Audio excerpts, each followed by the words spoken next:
Hello, welcome to CarCast. I'm Matt, the moderator, Deandra Hill, here with Bill Goldberg. How are you? How's Texas? Same. At least it's not frozen right now, which is terrific. But Yeah, you can see about 60 feet in front of you. It's a little foggy. It's about to start raining, but as I said, beggars can't be choosers, and at least it's not freezing. yeah. Listen, the weather's up and down. I get it. We had, last time we talked, you've seen we've got all the fires, and then we just got some rain, and the rain certainly helped. But of course, that immediately led to some mudslides. But we needed the rain, and that's the trade-off. And here we are. And I don't know what the weather is going to be like after this, but we needed the water. I don't know if it's going to be a lot more rain or not, but so far, so good. I think things are starting to settle down out here. But man, what a mess!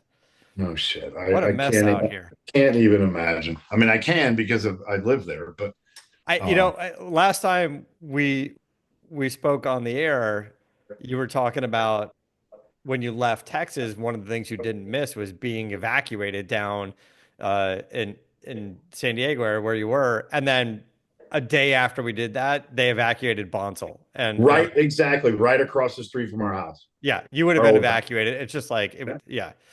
And the sad part is as these investigations go on, we're finding more and more that it's exactly what we thought. It's like exploding power lines or power poles go down because we don't bury the power lines underground, or arson.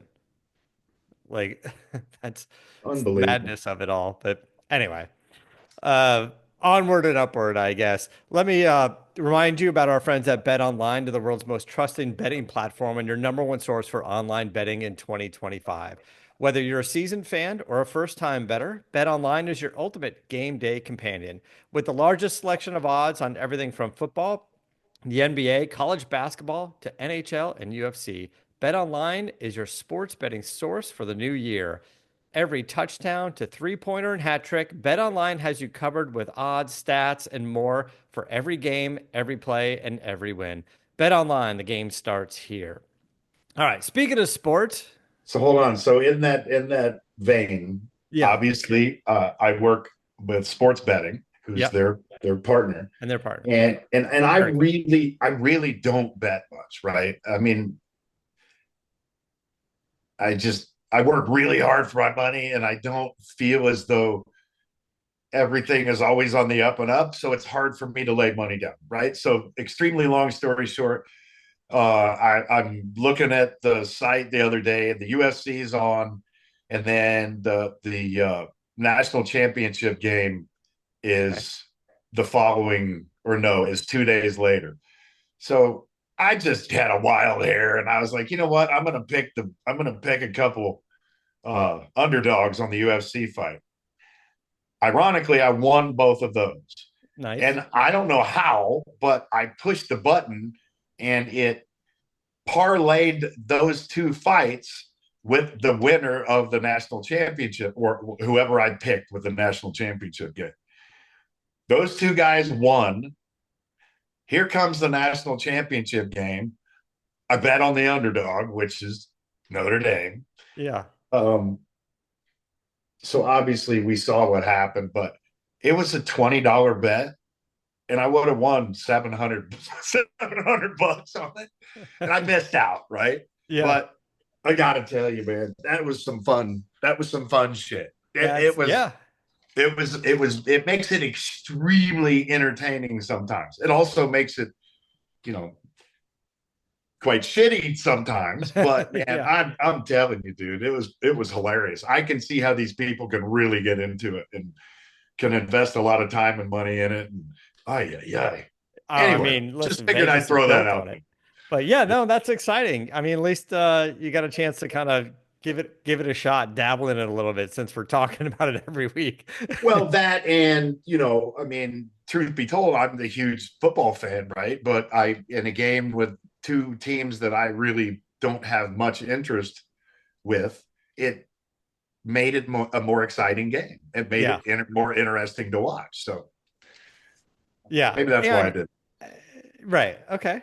All right. So Gage is out of the house, as we know. He's at school. Wanda's there. She's busy with the animals, and there's quite a few. And you've got this prep as you head back into WWE. How's it going? Ugh.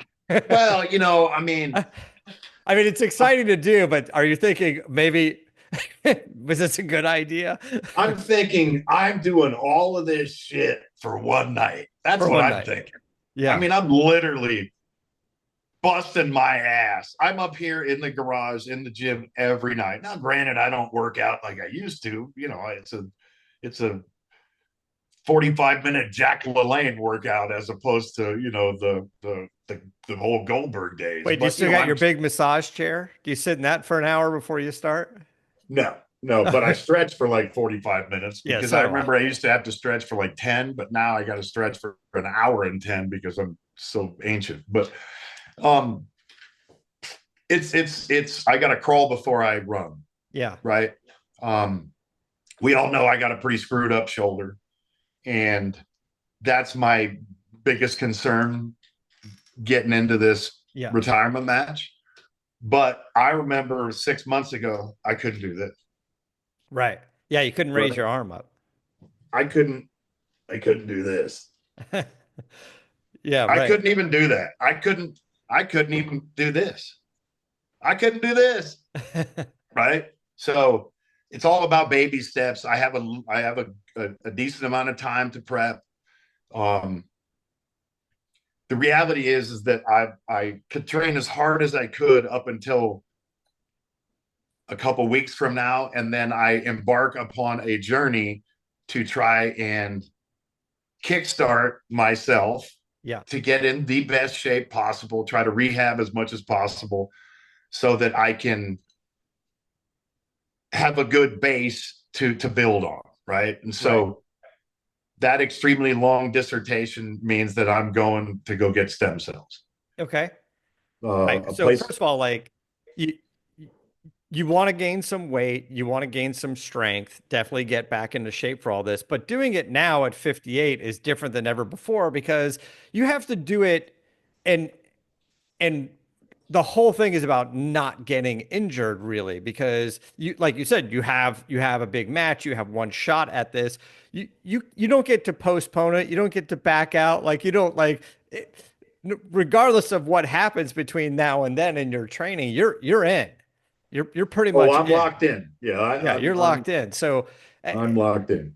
the things we have to do now, or even kick around the idea of this the stem cell thing is a part of that that journey. Now, I don't know much about it. I don't know the longevity of it. I don't really know the what they do. What do you know about it so far? This stem Well, cell. I know that a number of people throughout the past number of years have tried to get me to do stem cell treatment. Okay. 75% of them have been in the States. From what I understand, the issue with doing it in the States is that you have a limit on the number of stem cells you can receive. Understandably, I suppose, but if you go out of the country, then that's not the case. And a number of my friends and peers and have gone to a place called BioAccelerator. It's in Okay. Medellin, Colombia.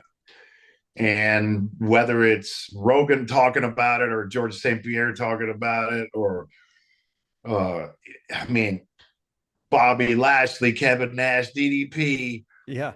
every UFC, Matt Hughes. There are a couple of guys that I have watched their stories and I have gone along with them to try to understand why they've chosen to do it and the results that they got. But there were two guys specifically that made me finally pull the trigger. To get this done, first and foremost, you have to get MRIs, right? So that you Yeah. can identify the areas in which you want to insert the or inject the stem cells, but you have to find out specifically what's wrong, quite obviously, with that area so that they can attack it, right? Man, I'm claustrophobic as dog shit. And so it's taken me a year and a half just to get into an MRI, I right? hate the MRI machine. I I've can't done it. stand it. I'm like you. I can't stand it in there, but I I can't have to stand just it. kind of So, close my eyes and take my mind somewhere else. Yeah, I got to close my eyes and take a Xanax to get in there pretty Yeah. much. But I was able to find an open MRI, which was fantastic. And I was able to do my neck, I was able to do my shoulder, and I was able to do my knee. Ironically, the knee was the worst one that made me almost leave because I got claustrophobic. But I stuck with it and I got it done. And then yes, you get the results back, and you're like, yeah, no wonder you haven't done an MRI for so long, because you don't want to see what it says. Right. But after hearing the report, it put me in a downer. There's no doubt about it. But the reality is, I shouldn't expect anything different because of all the accumulated damage that I've incurred throughout the years, right? So once I take that into consideration and look at it realistically, and then understand that all that bullshit right there says that I should feel one way, but I'm feeling pretty damn good for a 58-year-old dude. I mean, That's taken the beating you've I taken. guarantee you I could still do a back handspring. Guaranteed. Now, I'd probably break my leg when I landed, but I mean, I feel really good, and I feel compared to the results on my MRI, I'm pretty positive about it. And so Matt Hughes was a huge example, and a guy named Crispy. Um, I can't remember his first name. Omar Avila, I think that's what it is. But he's a veteran that was on Goldberg's Garage, on the YouTube channel. He had a 65 Chevelle. Yeah. And during the drive, we were talking, and the stem cell thing was brought up. He was instantly brought to tears. And his explanation was that after his treatment, he woke up and he didn't know where he was. He didn't know what the hell was going on, because he had never not been in pain before. And I'm thinking to myself, this guy got his leg blown off. He's got burns over 70% of his body. He's got fingers that are gone. And they actually helped this guy. Yeah.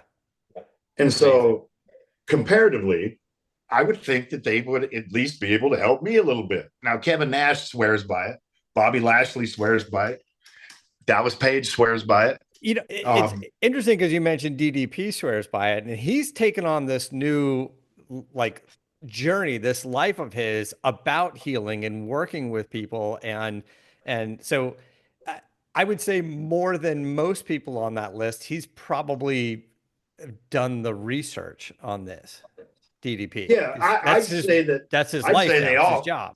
Yeah, I mean, look at Kevin though. I mean, you go on BioAccelerator on YouTube and look at his journey and listen to his explanation of why he, took the leap of the stem cell. And the fact is that you exhaust all your other options, and you look to something that has had very good success, and you give it a shot. And he pulled the trigger. He did. He's ecstatic that he did. He'd never turned back on it. And I think he just got back again. I don't know how often these guys go, but this it's going to be my first journey, and it's So something that I definitely need to do.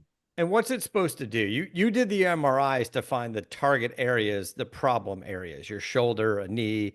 This isn't like a full body workout like you just like a treatment. This isn't like taking a Well, it is. vitamin. This is It is, targeting. and it is, and it's not. You can get a full body infusion, and then you can get spot infusions. And I'm doing all of the above. I'm getting And my knee, my shoulder, and my neck. so your knee, your shoulder, and your neck, you're trying to target those damaged areas and see if the stem cell can help that heal because it's sort of done healing or there's scar tissue there and it just Well, or it's separated from the bone in my shoulder issue. My yeah. labrum's pretty much gone, and I waited too long to get it fixed, and my options are very small. And it's one reason why I work out at the house, because in the beginning of this journey, I got to start off with just arm weight, right? And then I Right. got to You're go just to trying to get five movement in pounds. your arm. Forget I'm just strength. trying to Like, get movement. The fact is, I'm really trying to retrain myself to use my arm, because the damage that I incurred prohibited me from using it. I stopped using it for a number of years. I really did. I faked it really well, but I stopped using it primarily as my go-to. I did everything left-handed. Fortunately, I'm ambidextrous, and so it really didn't matter, Yeah. um, except for the fact that every time I didn't use my right arm, it just the atrophy just set in more and more and more and more. Right. And so whether it's completely damaged or not, compared to it atrophying because I haven't used it, well, let's just see if it's the latter of the two, right? And I found out that with time and with patience and with a lot of knowledge, I can get it back. So that's my journey right now. And my next step is to have the stem cells help me along that way. All right. So you go, you do this treatment, and then I would imagine everyone sort of responds a little differently to the treatment, but what's Yeah, the I'm not sort of looking forward to that. I'm not looking forward to that because, well, I a just mean the couple of heal time. Like when does it I'm when how I'm long just before it talking starts about the to night of. No, I'm talking about the night of because I've yeah. been told by a number of people that it's kind of like a withdrawal, because you got so much good stuff running in your system. I think it's trying to push all the bad stuff that throughout the 58 years of my life I've put in it, you know. Um, no drinking, you know, I I gotta stop dipping Yeah. like today, uh, like literally. So there are a number of things that play into this that are not going to be easy. Hey, it's a mind over matter thing, and I'm addicted to dipping. There's no question about it. I've been doing it for 40 years, 30 years, 40 years. Um, but I got to stop, Yeah. period. I can't drink alcohol for a period of time. That doesn't bother me whatsoever. Yeah. But So you take a after break you're from Bravago for a while. yeah. And now after the treatment, you're supposed to abstain from training for 2 to 3 weeks. So mentally, I get myself ready to go do this treatment, and then I can't train for 3 weeks. I haven't not trained for 3 weeks in I can't remember, maybe my entire life. I don't know if I've ever taken that much. Well, yeah, surgeries and stuff, but willingly, no. So that's going to be tough to tackle. There are a number of things along the way that make it not an easy process, but it's completely worth it. I truly believe, based upon the feedback I've gotten from my buddies. Yeah. And like you said, like giving up the dip or the drink or something, it's like not easy, but that's the willpower. And so much of your life, your career has been based off of that. So now you just need to dig deep inside and My mom get quit that fire smoking again. after 50 years cold turkey. Yeah. Cold turkey. If she can do it, I can do it. Yeah. Yeah. Now, like something on the dip, you got to stop doing it to do this procedure. Is your plan to just that's it? You're done with it forever? You don't want to go back, right?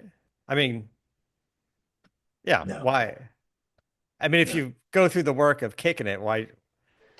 Yeah, yeah. I mean, it's going to be a minute by minute process, but it's mind over matter, dude. Your mind can do a lot of powerful things. So, Right. And but it's okay to have and probably good to have something like this with a goal in mind, like a WWE match. That is the helps fuel all it, the motivator behind all of this stuff, right? If you oh my God, I'm going to be in my underwear in front of millions of people at 58 freaking years old. That's pretty motivating, yeah. on top of the fact that they expect a certain level of performance. That's highly motivating. Um, a mirror every day is highly motivating to me, whether I have a match or not. That's why I don't have any mirrors, You don't right? have any. So, It's a so gym with no mirrors. exactly. So, it's all good. Everybody needs a goal. Everybody needs something to come into their life to kick them in the ass to move in the right direction. And you know, uh, dipping Copenhagen's probably not the smartest thing in the world by any stretch of the imagination, and so it's time to kick it. Yeah.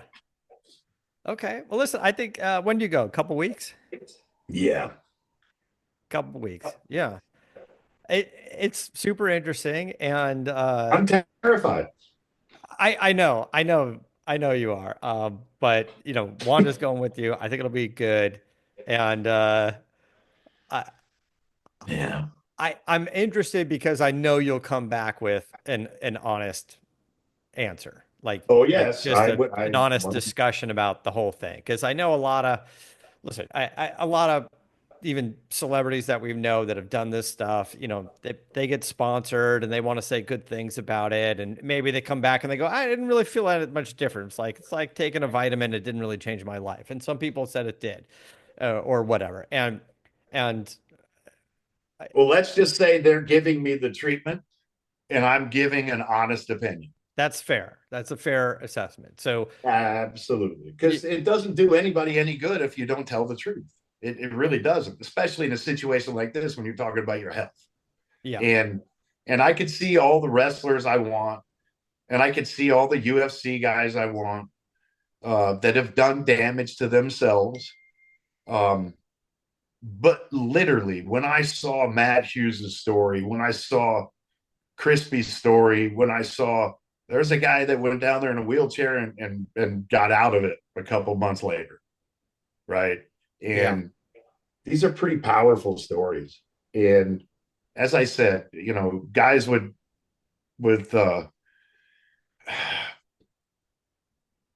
torn shoulders, yeah. knees. That's one thing. Well, you've I got a guy that's got burns over 70% of his body, whose leg was amputated, and who's missing fingers, and who's been in pain every day of his life, and this truly helps him. That's what pushed me over the edge to say, you know what, quit being a bitch and just go do it. yeah. I can't say it's the exact same procedure, but I want to say that's what Leno did when he burned his face and they went in and they grafted on, I don't know, the stem cells or the baby stuff, the baby stem cells, and he came in and talked with Adam Kroll in the studio, and he's like, Jay, I don't know how to like tell you this, but your skin looks beautiful. And he's like, yeah, it's a baby. It's basically I look, my cheek looks like a baby because it's all brand new. It's like a fresh baby stem cell thing going on here. And Amazing. yeah, It's amazing. he talked about how amazing that process is. This is different than what you're talking about, but I think the Yeah. science is kind of the same. Anyway, it's kind of interesting. If the Uh, moral of the story is that the stem cells attack inflammation and throughout your body, I'm good because I think I'm inflamed a number of places. So, yeah. um, all right, let's do this. Let's take a quick break, and then I want to talk a little bit about Barrett-Jackson.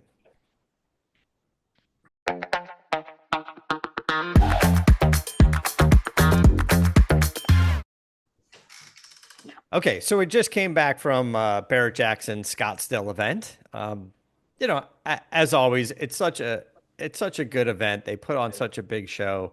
The auction, just the footprint there, all the stuff you can do. It's not really like going to, you know, an RM Sotheby's or a Gooding auction. Those are great auctions, but it's not an event surrounding it. This is a county fair combined with with an auction, as you know, and just the displays, the booths and stuff that they have there are impressive. Um, I want to say overall the results were 190, I don't want to get it wrong, $198 million in total auction sales. It was all 100% no reserve on the cars. I don't know if there's a little bit of memorabilia that they do. I don't know if it's no reserve or not, but the cars are all 198 million. And I was just kind of wanted to look at it and go, well, how'd they do last year? Last year was a big auction and it was 200 million. It's basically the same. They were right there. Yeah. There was some interesting things that came up. I will say there are many cars that did very well. You'd even look at it and go, not sure why people are spending that much money on a particular car. But there were some cars that went under the radar, and I don't want to say it's unfair to go, oh, the market's bad or the market's leveled out. That wouldn't be fair because the auction was almost $200 million and last year was $200 million. It's, you know, such a small percentage difference, 198 to 200 million. Like it's there. I knew going into this when GM said we're gonna take VIN number one ZR1, C8 Corvette. I knew Rick Hendrick was going to buy it, and he knows when he's there, he's going to buy it, and he knows someone's going to bid against him just to be that guy. Like, soon as that VIN number one goes, like, but he's actually such a stand-up guy when it comes to the donations on the charity cars.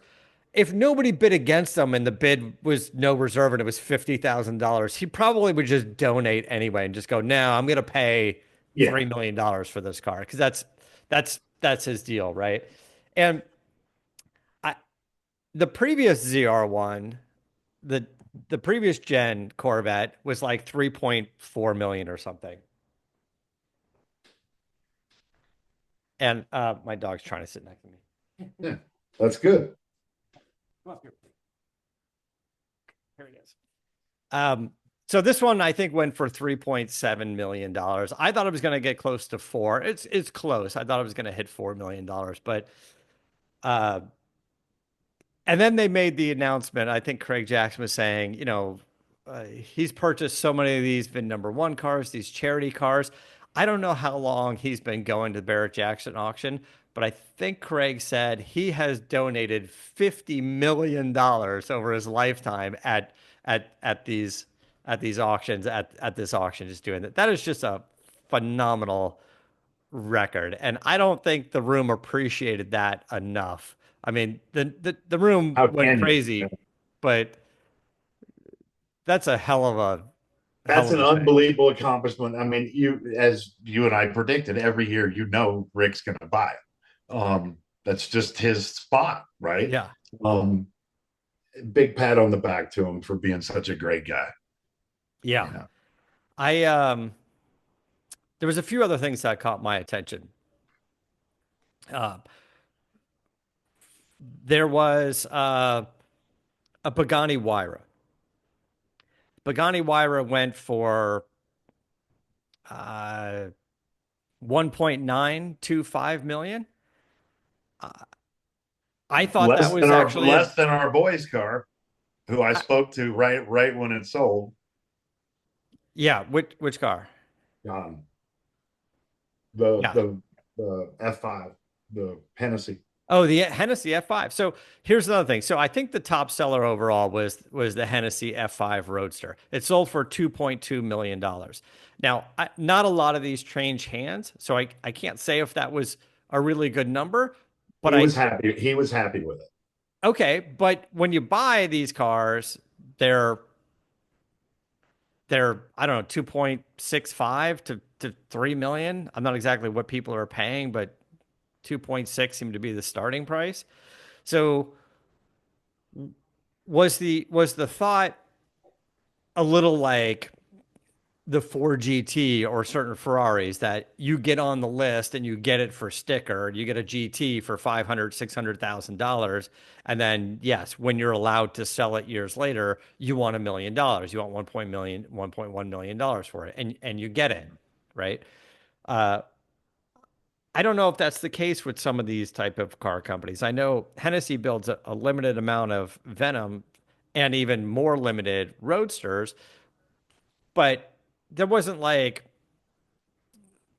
this list you got to wait to get on and you have to buy a bunch of cars in the meantime. I was just I reading. think the list is based upon the amount of cash that you have. Right, but what I'm saying is like Ferrari just Yeah. announced something. They're changing the rules on their whatever their latest supercar is. I forgot the name of it. They're like, to get that car, you don't have to. It's like before you'd have to own a certain amount of Ferraris, and like to get a LaFerrari, you'd have to have an Enzo or something like that. But now they're making it more and more exclusive. You have to have every single Ferrari in the current lineup, and you have to go to every one of their VIP events. And they said, I want to say the total investment is you have to end up spending between 40 and 70 million dollars with Ferrari just to be on the list to get that new supercar. It's and it's it's a weird thing because it's like this is how we keep it exclusive. This is how we keep the value of these cars up so much. But it's also why a guy like Leno goes, I hate the process. I don't own a Ferrari because I, Yeah. I just he's like, I don't want to buy every single Ferrari in their current lineup just so I can get to the supercar. It's like, Like an iPhone. yeah, right. It's just it's a weird thing. So Hennessy doesn't have a lineup of cars. They do their tuner cars, but he wasn't like, if you bought my other supercar, you get this supercar. You're right. It's like if you got the money, we'll make it. We've got it. We're gonna do a handful. Yeah. So do you expect that car to go for more than its sticker price or less? And I guess a little bit less. Hopefully, it goes up in value over the years. That's what you want. But if it's going to go down a little bit in value, drive it. Have fun Oh with yeah. it, Yeah. you Yeah. know? After driving in it, you must drive that car. Please, Right. dear God, if you get one, drive the shit out of it because it's pretty wild. Yeah.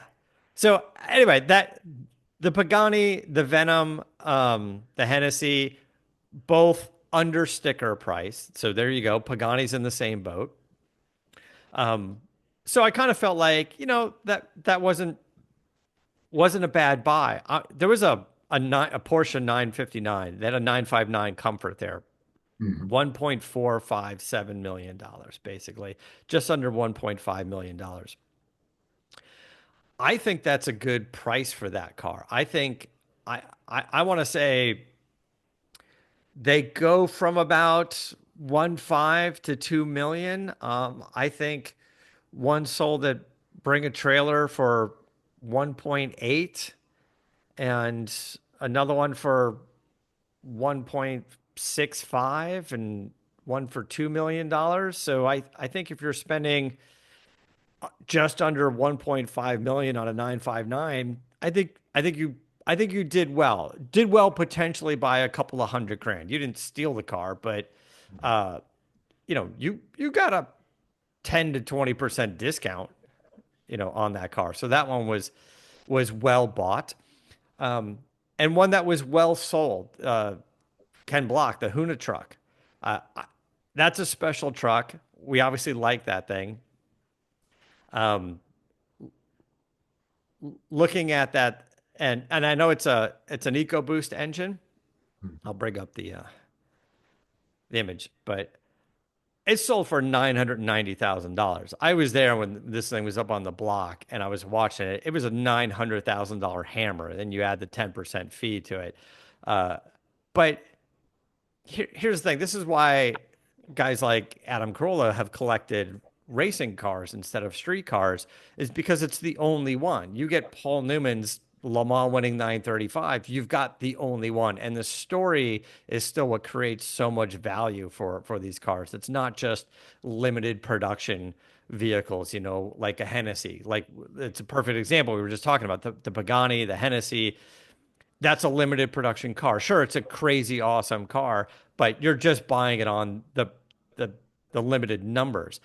Something like this falls into that, one of one, if that's the term we're going with. It's just sort of a one-off build, and it's cool as shit. And somebody saw the value in it and said, "This thing's worth $1 million to me."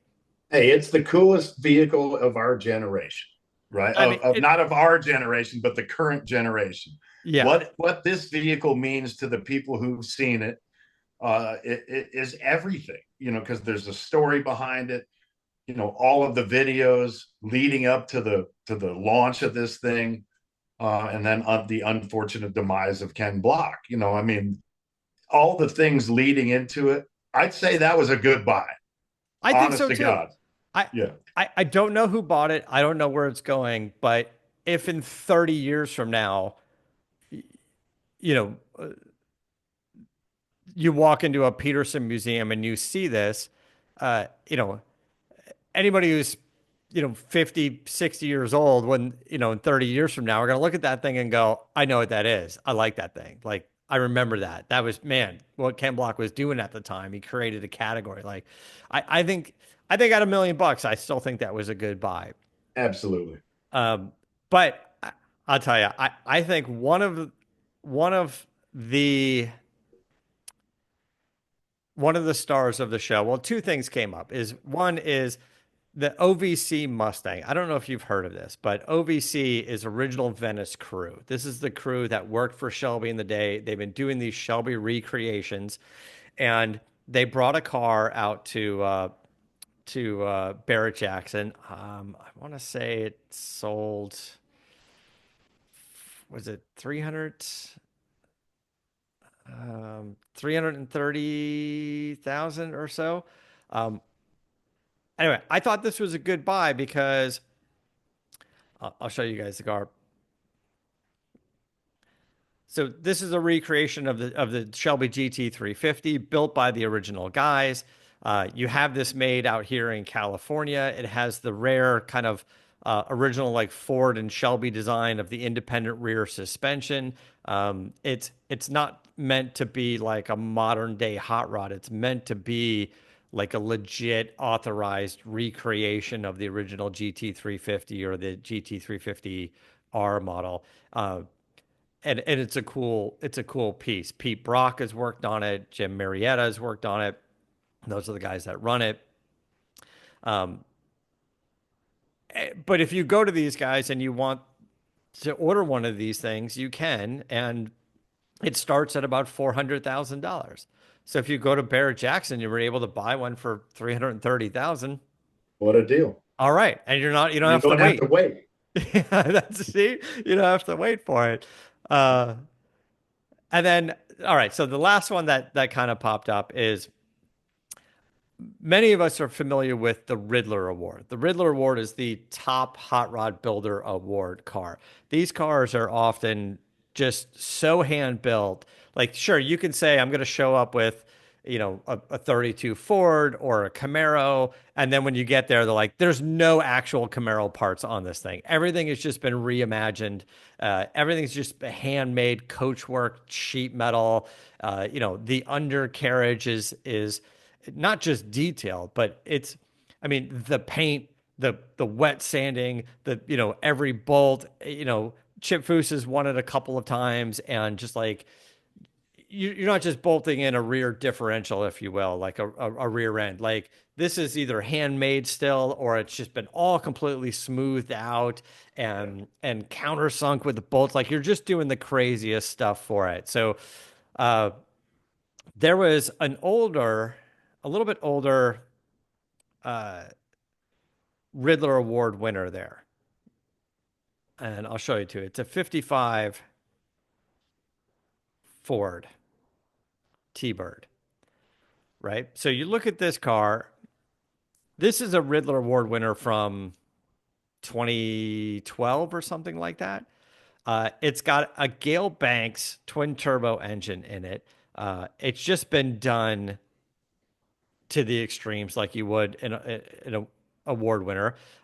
It's the 2012 Riddler Award winner, 2012 Good Guys Custom Rod of the Year winner, 2012 SEMA Mother's Polish Excellent Design winner. Like it just swept all of the awards. And I get it. It's 2012. It's a little bit older now. It's a little bit dated. A Riddler car these days probably costs about $1 million, and I don't know, maybe back out some inflation from 2012 to then. Maybe this was $500,000. Maybe it was $700,000. What to go for 200 It it went for or less? $154,000. Yeah, $154,000. You got one of the greatest cars built. I mean, you don't even have to be a T-Bird fan to go, this is not a bad deal. And I saw the car. It looked great, but it was kind of in the back of the salon collection. It was a little dusty out there, and it was under the tent, but it gets a little dusty out. And it was just sitting off to the side. And I was like, I think I've seen that car. And I remember it because it's got the Gale Banks engine in it. And I remember talking to Gale at some point about it, and he was talking to, years after even it was done. And just a cool piece. But there's a few things like that popped up for sure. And then for everybody out there that's looking to like build a truck or a Bronco or something out there and going, uh, you know, maybe I make it nice. Maybe I could flip it at Barrett-Jackson. There's a lot of people that do that. There's a lot of companies and builders that do that. And that's part of their business model, right? Is can you take a Bronco, an early gen Bronco, and make it nice and bring it there and flip it and make $20,000 or so. And all of these vehicles now where we people are starting to recognize we've had so much promotion in the aftermarket with of companies like Roadster Shop and Art Morrison chassis and uh, the best crate engine swaps, Coyote engines, certain LS engines, and now I'm sitting up in the skybox with a bunch of guys that are brokers. They're there all the time. They buy and sell tons of vehicles. They represent several clients and celebrities and stuff. And it just rolls across the block. And a guy was going, I'm probably going to bid on this Bronco. If this thing goes for less than 90,000, I'm going to bid on it because this is wrong and this is wrong. Uh, and I can fix that and maybe I can get 120 next year for it. But anything that comes across the block and it's got like a Roadster Shop chassis in it or a Coyote swap engine, it's worth more money. You all day long you can buy Broncos over there for $125,000, but if it's got a chassis under it and if it's got a Coyote swap, it's 200,000 and change. For the most part, it's 200,000 and change. But that gives credibility to the amount of work that companies like Roadster Shop have put into their business, going, we Oh, are now the absolutely. premier chassis builder. That if you buy a $30,000 chassis, you'll get $60,000 at auction, which is unheard of in the custom car world because almost everything that's custom built, you lose money, right? Is you have Chip Foose build your car for $700,000. A couple years later, it's 200,000 at Barrett-Jackson. I'm not beating up Chip Foose on this, but this, like, I was up there with the Ring Brothers a few years ago, and one of their clients sold one of the cars, and it was $250,000, and they were like, "That's awesome." They're like, to get that kind of money after it's done its promotion, and then he's driven it a few thousand miles, and to get it out there, it was like, yeah, that guy got back a big chunk of his money. It didn't sell for 80 grand, which would have been a disaster, but it also didn't get 500,000. Only now, years and years later, do we start to see some of the cars, excuse me, like a really well built Boyd Coddington car gets good money now. Boyd's gone. Those cars are legendary. And those are, I mean, I couldn't imagine if you brought up something like Cadzilla, like what that would get. I'm pretty sure that Oh, sits in the yeah. Peterson Jesus. Museum. Yeah. But uh, yeah, so there were some good buys for sure. Some people got really good money for their cars. That's the way it goes. I'll say this is the passion in the room definitely gets dollars, even though everything there is no reserve, and there's a risk for that. It's all no reserve. But if you're buying a car, make sure you go and really look at that car. Well, Like, yeah. spend the time. I'm not saying you need to stare at it for 19 hours, but spend an hour. If you're not spending an hour looking at the car before you buy it, you're not spending enough time on it. You really need to look at all the little nooks and crannies of that thing and see Well, yeah. what's If you been don't, done. you've only got yourself to blame if Yeah, something goes awry. yeah. And I don't want to pick on Kevin Hart, but like that Corvette that he bought for like $700,000 or whatever, and it really presented well. Uh, but it wasn't sorted. And then I think it went back to Dave Salvaggio and another few $100,000 later. He's got the most expensive, early Corvette. Uh, you know, but that was a passion buy, and he was filming a TV show, and I just don't know that he had the right people there, like someone like Salvaggio, to crawl under that car for him. So, and listen, he's not the only one because somebody was bidding against him, Yeah. to get that up to the price that it was. But take the time to look at the cars when they're there. Talk with the Barrett-Jackson people. Don't just flip through the catalog and go, "That looks cool." Because again, I'll say it. You have your only the only one you have to blame is yourself if you don't do your due diligence. It's like Yeah, anything else. The time you put into it prior, is definitely related to the enjoyment you get out of it, whether it's a good price or what, you know. Right. And that's why a lot of high-end buyers also show up with a broker or send somebody out there. You kind of need that. Absolutely. It's an investment, You you need know. that buffer in between you and the auctioneer, so you don't get too ahead of Yeah. yourself. Yeah. But listen, you've bought and sold at auctions, and it's always fun.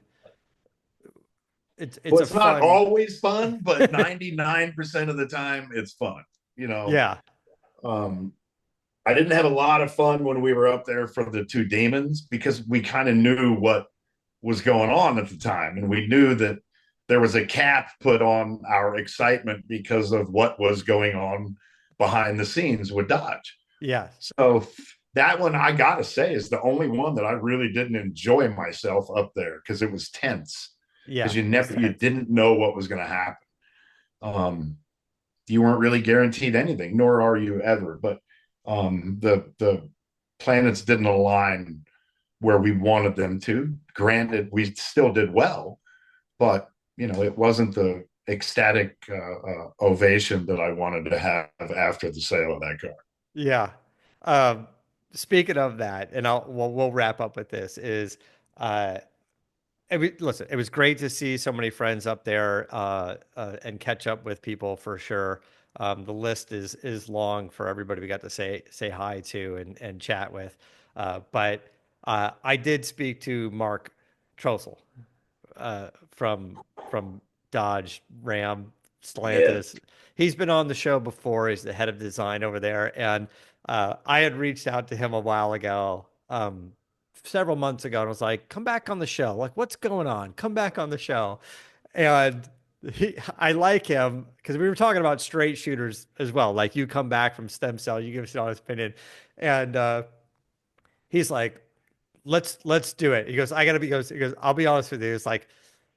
I, I was a little hesitant on coming on. He goes, because a lot of things were happening that I didn't feel good about. And I didn't want to come and like bullshit you on the show about it. And he goes, but now things are really changing and we like what's happening. And he goes, and I would love the opportunity to get into it some more. And I was like, absolutely. let's Yeah, do we it, got to brother. I get was like, Mark. anytime you want, like come in and tell us like what's We happening. Yeah, we got to get him on. And yeah, so I think he's a little bit more motivated to come in and do it now because Well, his working conditions are a hell of a lot more favorable too. So I mean, you know, yes, and even as you said, talking with him last year, his demeanor versus this year different. He was having a great time, big old glass of wine, and he was, yeah, he just seemed much more just excited but relieved, just to wiping the sweat off his brow, basically metaphorically, going, yeah, absolutely, this is such a absolutely. yeah. And I know that you and I talked about Tim Knisis coming back, and he's the head of Ram or whatever, but his his influence and his charisma is spreading way beyond that brand. Is kind of how And I if understood. anyone has doubts that Tim Kaniskas came back, uh, uh, if anyone had doubts that Tim Kaniskas is coming back to let people tell him what to do, oh no, oh no. No, Tim Kaniskas is a shit stir, right? And he knows what he wants, and he's got a great ideal, and he knows his craft, he knows his audience, and he knows how to get them excited. And and look, we've been we've been through shit in the past year with Dodge and with Stellantis, and this gives us hope, and that's all we've wanted, right? And you better hold on to your seat, boys and girls, because we're coming back strong. I can guarantee you that. well, Or he listen, didn't, or he wouldn't have come back.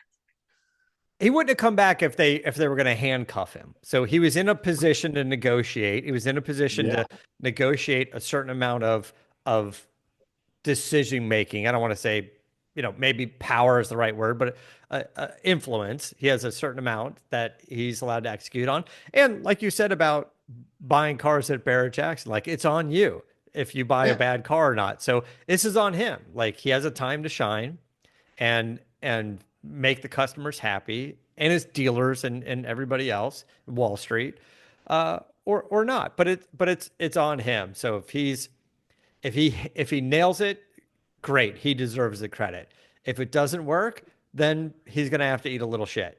But yeah, I'm excited about it, and I'm want to get the guys on the show to talk about it. See, Yeah, and truly, the biggest part, whether you're a Dodge or a Ford or a Chevy, it doesn't matter. The more all of the manufacturers prosper in this space, the better it is for all of us because yeah, it ups the ante for every other manufacturer.